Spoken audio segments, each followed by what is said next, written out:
하나님 말씀 마태복음 8장 23절부터 34절입니다.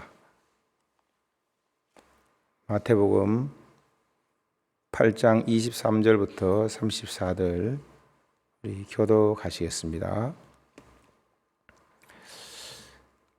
배에 오르심에 제자들이 따랐더니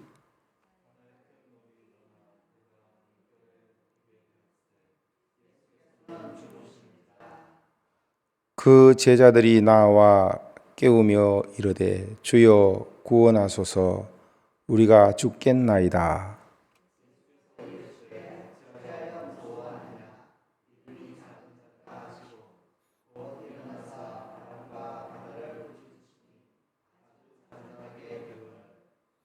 그 사람들이 놀랍게 여겨 이르되 이가 어떠한 사람이기에 바람과 바다도 순종하는가 하더라.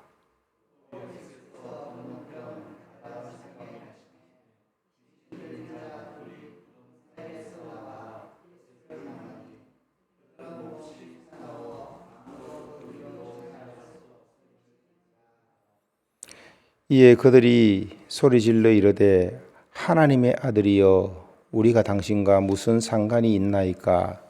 때가 이르기 전에 우리를 괴롭게 하려고 여기로 오셨나이까 하더니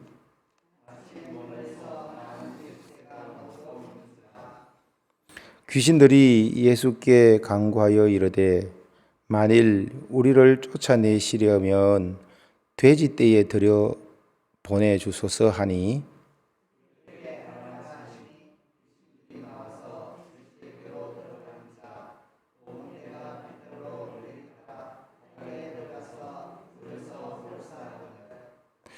치던 자들이 달아나 시내에 들어가 이 모든 일과 귀신 들린 자의 일을 고하니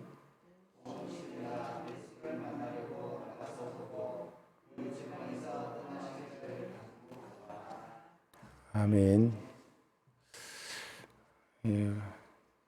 조금 전에 부른 찬양처럼 주님을 따르는 길에 무슨 일을 만나든지 항상 여러분의 심령과 영혼이 평안하기를 원합니다. 우리는 지난주에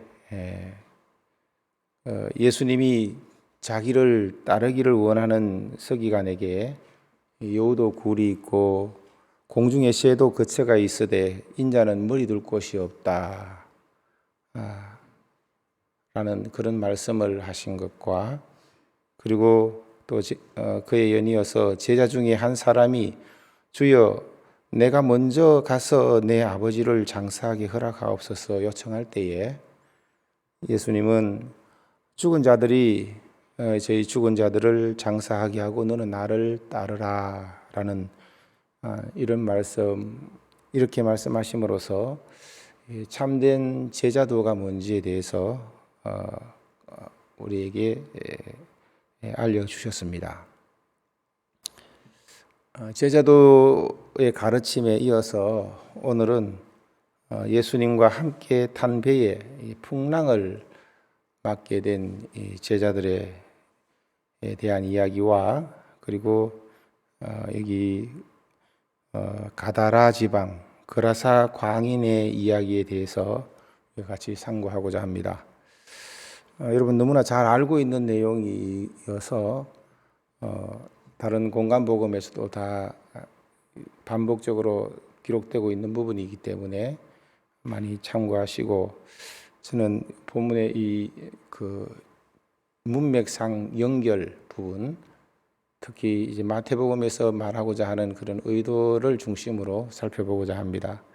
이 내용은 여러분 잘 알다시피 첫 번째 이 대지의 이 내용은 예수님이 바다와 광풍을 다스리는 창조주 하나님 되심을 우리에게 가르쳐주는 것이 주된 내용입니다. 그리고 두 번째 역시 예수님께서 악한 영들을 다스리는 전능하신 창조주 하나님이심을 드러내는 전체 내용으로 되어 있습니다. 본문에서 풍랑도 바다도 귀신들도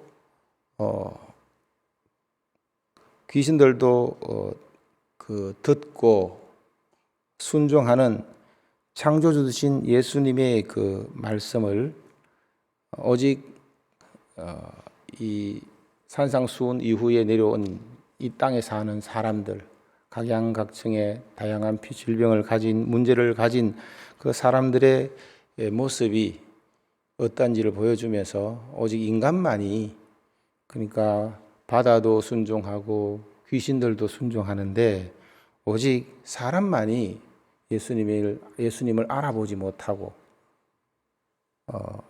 예수님께 순종하지 않는 그런 내용으로 않는다는 내용을 우리에게 고발하고 있습니다. 이사야 1장 3절에 나오듯이 하나님께서 친히 말씀하셨습니다. 내가 자식을 양육하였거늘 그들이 나를 거역하였도다.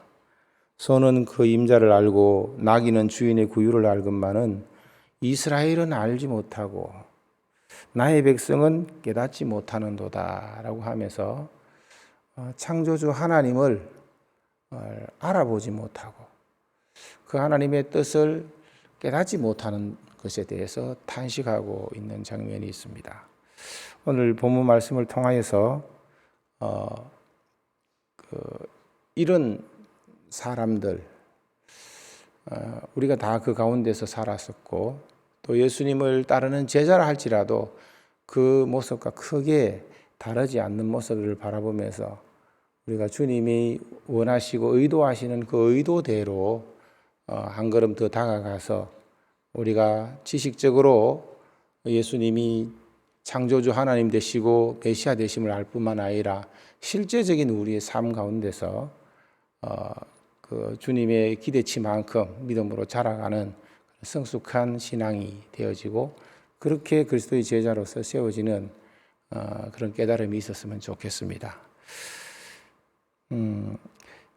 주님을 따르는 제자들에게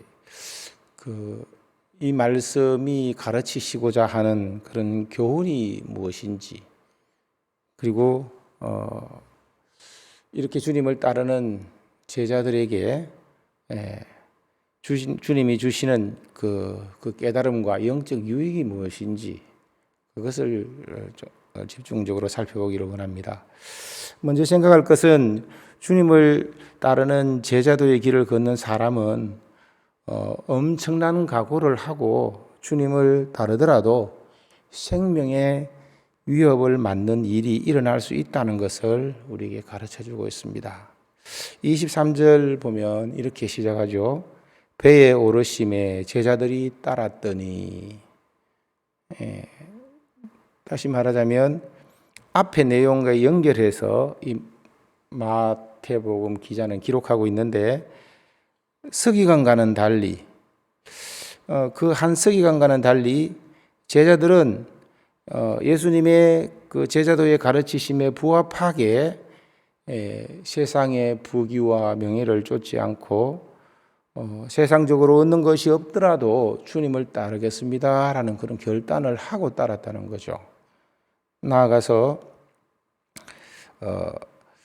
이제 오직 주님만이 나의 전부라는 그런 믿음과 예수님을 삶의 최우선 순위에 둡니다라는 그런 신앙 고백을 하면서 주님을 따랐다는 것입니다. 이렇게 각오를 하고 결단을 하고 주님을 따랐는데, 그래서 주님을 따라서 그 배에 오르고 그 배를 탔는데 이런 풍랑이 일어나고 큰 광풍이 일어났다는 것을 보여주고 있습니다. 그래서 이 죽음의 위기까지, 그런 죽음의 두려움과 위기를 맞는 그런 일까지 있었던 것을 본문은 이렇게 우리에게 보여주고 있습니다. 여러분, 주님을 따르면 평안하지 않습니까? 아무런 문제가 안 일어나야 정상일 텐데 오히려 주님을 따르는 가운데서도 세상 사람들과 동일하게 이런 큰 문제를 직면하고 있습니다. 예수님과 함께 탄 배에 과연 풍랑과 강풍우가, 이 폭풍우가 일어날 수 있습니까? 또 풍랑이 일어서 죽게 되었는데 예수님이 주무시고 계십니다. 예수님이 과연 이렇게 전혀 외면한 듯 이렇게 주무시고 계실 수 있습니까? 그렇다면 이 배는 과연 무슨 배, 어떤 배일까요? 본문의 조금 앞에 내용을 우리가 살펴보면은 조금 전까지 이 한 서기관에게 예수님에게는 주님을 따르겠다 하는 자에게도 주님은 거절했습니다. 그러면서 주님은 당신이 머리 둘 곳이 없다고 하셨는데 이 배에서는 주님이 머리를 고물과 이물 이런 있잖아요. 뱃머리에 머리를 대시고 주무시기까지 합니다. 주님이 거처로 삼아서 쉬고 있어요. 주무시고 계세요. 주님이 머리 둘 곳은 우리가 결론적으로 알다시피 주님의 몸된 교회입니다. 주님을 머리로 둔 것이 교회니까요. 그래서 이 배는 성경 전체적으로 통시적으로 바라볼 때에 결국 그리스도의 몸된 교회, 그리스도의 성전된 우리 몸, 자신, 이것을 상징한다고 볼 수 있습니다. 주님을 주인으로 삼고 따르는 우리 자신, 나아가서 그런 성도들의 연합인 이 교회를 시사한다고 볼 수가 있습니다. 우리가 일평생 주님을 따르고 오직 주님만 바라보고 신앙생활하고 교회생활을 하더라도 인생이 직면한 여러 가지 크고 작은 문제들을, 고통과 그런 어려움을, 생명의 위협까지도 맞을 수 있다는 것이 현실인 것입니다. 실제로 주님을 따라 나셨던 제자들과 많은 선교사들과 그런 그들의 삶을 보면 엄청난 대가를 지불하고 따랐더라도 기대할 만한 큰 결과를 모으지 못한 그런 분들이 많죠. 우리나라의 복음을 전했던 토마스 선교사만 하더라도 인간적으로 보면 겨우 그 전달하고 끝난 것 뿐이잖아요. 근데 그런 순종들을 통하여서 하나님께서는 당신의 일을 이루어 가신다는데 더 큰 의미가 있는 것이겠죠. 이와 같은 사실을 두고 보더라도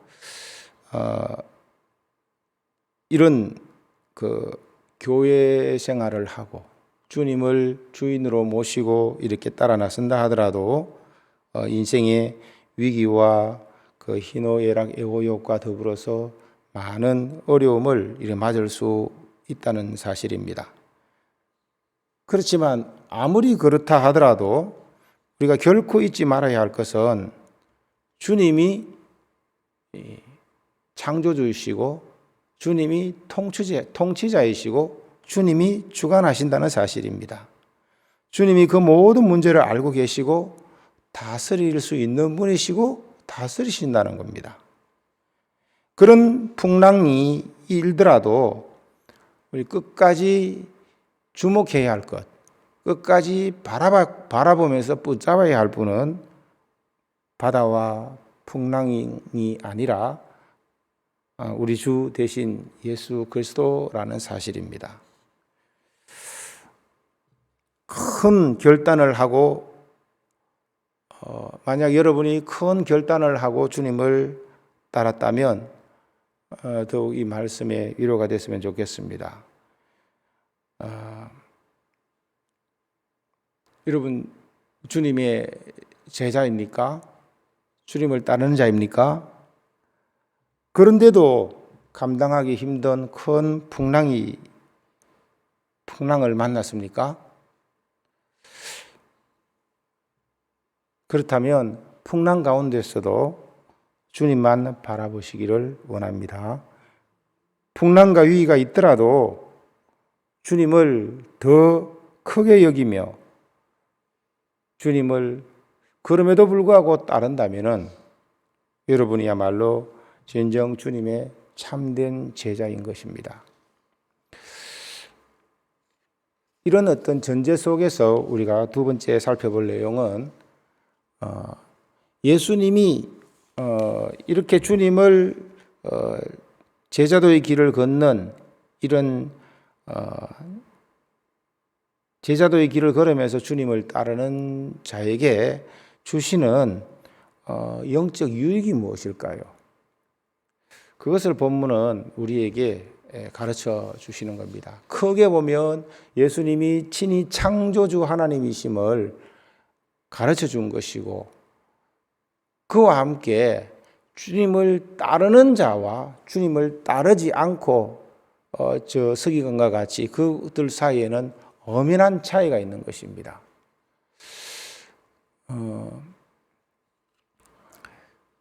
예수님을 따르면서 본문은 예수님을 따르면서 자신들이 친히 겪은 것하고, 그리고 자신들이 예수님을 따르면서 직접 본 것을 이렇게 기록하고 있습니다. 첫 번째 내용은 직접 그들이 겪은 거죠. 27절 말씀 보니까 그 사람들이 놀랍게 여겨 이르되 이가 어떠한 사람이기에 바람과 바다도 순종하는고라고 합니다. 예수님과 함께 배를 탔는데 이 더없이 넓은 이런 갈릴리 호수, 갈릴리 바다, 이 배 위에서 제자들은 자신들 앞에 큰 놀이 일어나서 풍랑을 만나고 그런 생명의 위협을 느끼면서 그 순간에 도대체 그 순간에 예수님을 찾았고 예수님께 도움을 구하고 예수님을 의지하고 이렇게 했는데 예수님께서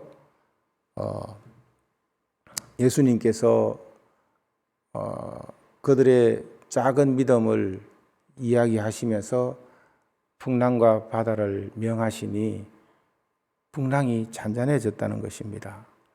그때 이들은 실제적으로 자기 앞에서 남의 이야기가 아니라 제3자가 아니라 당사자의 일로 실제로 자기 자신이 겪은 그 일로 이들은 깜짝 놀라면서 도대체 이 어떤 사람이기에 풍랑이 바다가 순종하는 것, 자연계가 순종하는 것을 직접 목격했습니다. 그리고 두 번째 내용, 본 것을 이야기하고 있습니다. 그라사 광인들이 정말 무덤 사이에서 거하면서 정말 제대로 사람 노릇을 할 수 없는 이 사람을 예수님께서 명하시자마자, 아니 예수님 명하시기도 전에 귀신이 먼저 알아보고 와서 하나님의 아들이여 하면서 내한테 이런 말 하지 마십시오 라고 하면서 자신을 돼지떼에게 보내기를 구하고 그 허락을 구하고 그렇게 하라라고 명하시니 그 말대로 그대로 귀신이 이 돼지떼에 들어가서 몰사하고 그런 장면들을 목격했고, 그와 함께 수많은 그 땅의 그라사 지역에 아마 돼지떼를 먹이는 거 보면 이방인 지역이죠. 예수님이 이방인 전도까지도 했다는 그런 내용인 것을 알 수 있습니다. 그렇게 하니까 여기 이제 이런 내용들을 제자들이 직접 목격을 했습니다. 귀신들도 예수님을 하나님의 아들로 알아보고 벌벌벌 떨면서 그 말에 순종하는 장면들을 목격하면서 제자들이 도대체 무엇을 보고 무엇을 느꼈을까요? 오늘 본문 내용은 이 두 가지 내용을 우리에게 제자들이 본 것 통해서 느낀 점, 그리고 자기가 직접 겪은 것 통하여서 느낀 점을 우리에게 알려주고 있습니다. 이런 일련의 사건들을 통해서 제자들은 정말 말로만 듣던 것을 직접 겪어보게 되는, 특히 이런 풍랑과 바다를 다스리는 것은 이건 창조주 하나님만이 할 수 있는 그런 일이라고 알려져 있죠. 귀신들도 제어하고 일한 것은 사람의 힘으로 어찌 할 수 없는 그런 일들을 예수님이 너무나 손쉽게 하는 것을 보면서 정말 특별한 분이시구나.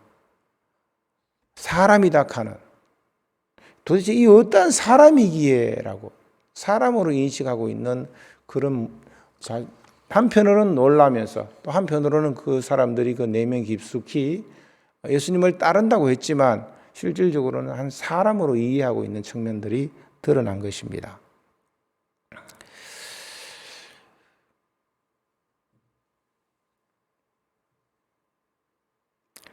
군대 귀신 들린 같은 이런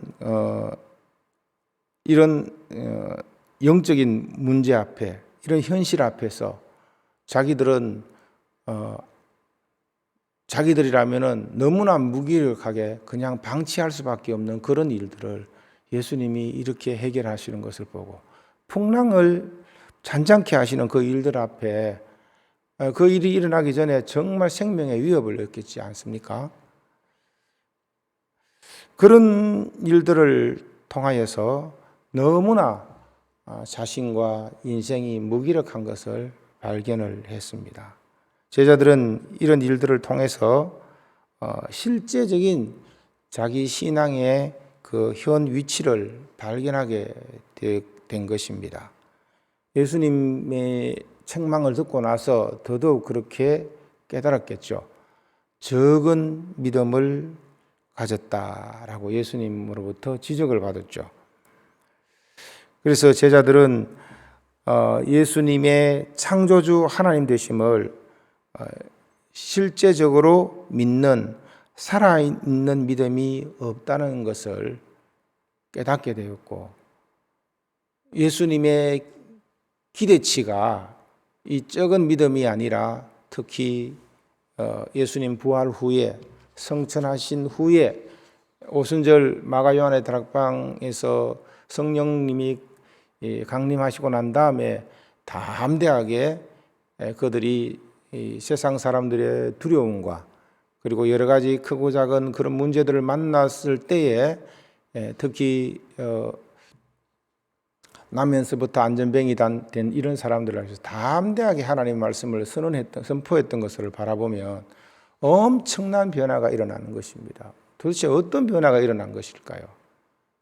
그러니까 머리로만 알던 그 하나님이 아니라 이제 믿음의 증거를 가지고 자기 안에 믿음의 고백으로 그런 큰 문제들을 예수 이름으로 예수님이 다 이루신 구원의 은총을 그들에게도 적용시키는 그런 복음을 선포하는 그런 모습으로 바뀌어진 것이죠.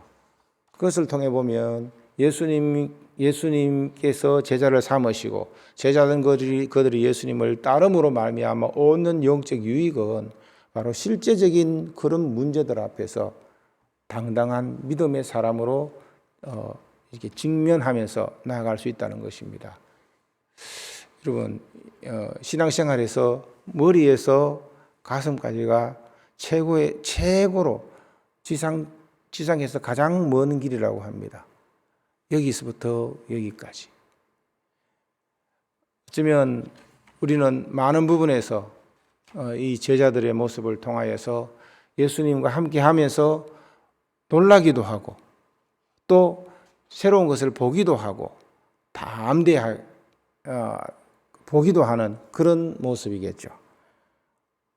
바로 이런 측면에서 우리가 본문이 이야기하고 있는 예수님이 정말로 창조주 하나님 되심을 우리가 깨달아갈 뿐만 아니라 우리 속에서 만난 크고 작은 문제들을 통하여서 우리의 작음과 낮음을 바라보고 하찮고 보잘것없는 모습을 보고 더 주님을 가까이 하게 되는 계기가 되기를 바라고, 한 걸음 더 나아가서 우리가 그런 문제들을 능히 예수님을 의지하고 예수님의 도우심으로 말미암아 주님이 함께함으로 말미암아 우리 안에 계신 주의 성령으로 말미암아 그런 문제들을 당당하게 직면하고 예수님을 통하여서 그 문제까지 다스림을 받는 그런 삶의 여정이 되어질 줄로 믿습니다. 말씀을 맺겠습니다.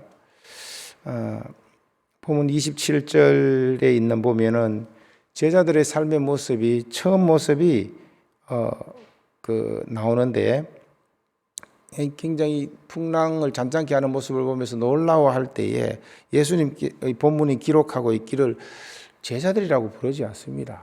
그 사람들이라 합니다. 보통 사람들이라는 거죠. 큰 각오를 하고 따랐던 제자들 모습이라고 할 수 없습니다. 이런 그들이 이런 엄청난 일들을 겪게 되고 보게 되고 만나게 되고 후에 이 제자들의 삶을 온전히 걸어간 그들에게 정말 세상이 감당치 못하는 믿음을 주신 것처럼 저와 여러분의 삶 속에서도 주님과 함께함으로 말미암아 어차피 사는 인생 가운데서 주님을 목독게 되어지고 삶 속에서 예수님을 만나는 그런 은혜의 산 증거가 체험적인 삶의 모습이 여러분 속에서 풍성해지기를 바라고, 그래서 정말 하나님이 함께 하시는구나, 정말 나의 주 나의 하나님이구나 라고 고백할 수 있는 참된 주님의 제자들이 다 되시기를 주의 이름으로 부탁드립니다. 우리 주님 가르치신 기도로 마치겠습니다.